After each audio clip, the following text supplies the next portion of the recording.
Content curation, your secret social media marketing weapon. Now that you have picked the specific sub-niche that you're going to be targeting, as well as finished doing advanced research on where your sub-niche or niche segment audiences are located on social media platforms, the next step is to find content.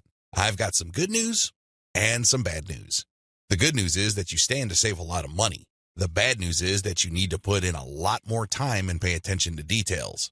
There are no two ways about it. You cannot drop the ball when it comes to the quality of the content that you are going to be sharing on your social media accounts. Each and every piece of content you share must build your brand. This is non-negotiable.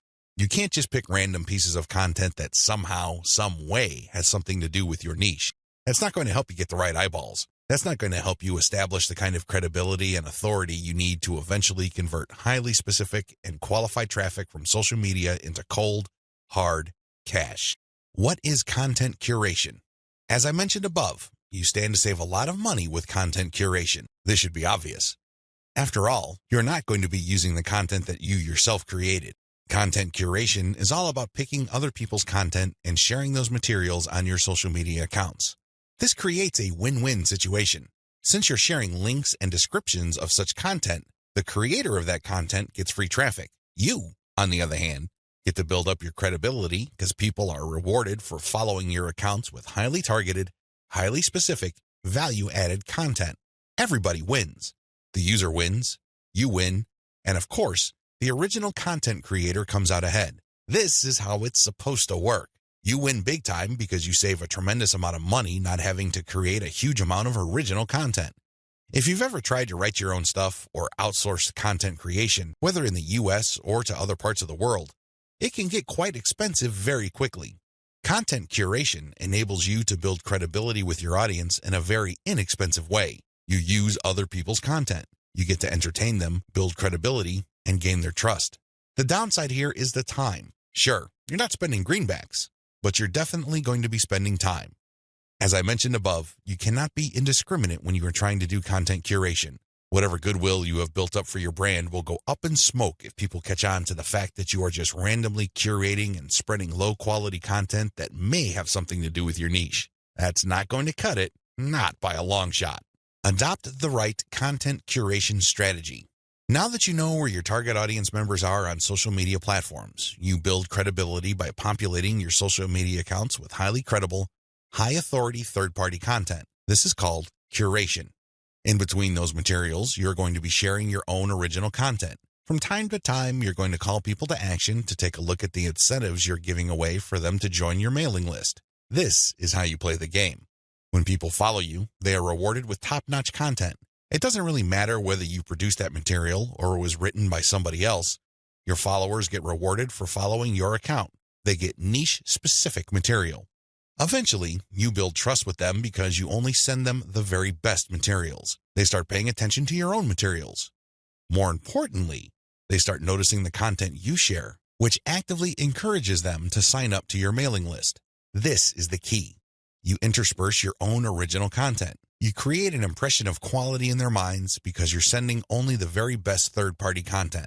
You then mix in your own original content, which is of the same quality as the other stuff you're sending. Eventually, they warm up to your brand, and this is where your call to action content comes in. You call them to action regarding the freebies you're giving away. Maybe you're giving away software, a booklet, discount codes, or even a full-blown book. It doesn't matter. You are ethically bribing them to enter their email addresses so they can download the incentive. That's how you build up your mailing list. On top of all this, when people join your mailing list, you call them to action to share the emails that you're sending them. Maybe you should ask them to forward that email to their friends. Maybe you would want them to copy and paste the material and post it on their Facebook wall.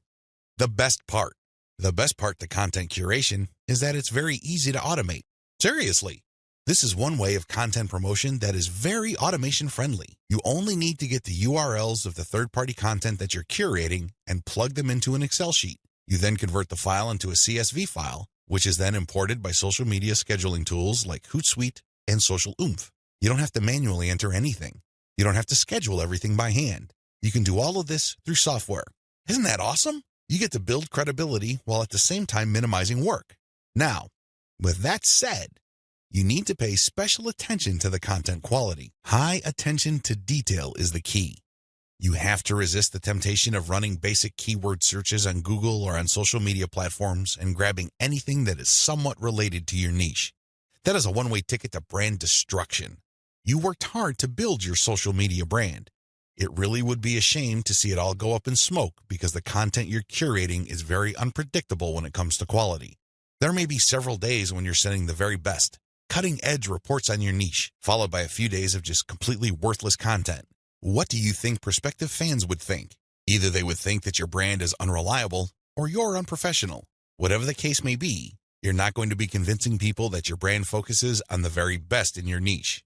You need to be very discriminating when you select your content. You have to read through the materials. Make sure that the content is alive, updated, and well-written. This, of course, takes time. The trade-off, obviously, is that you don't have to spend money. Regardless, you need to pay close attention to the content that you're sharing because it represents your brand. The quality it contains either makes your brand look good or erodes your brand. It's your choice.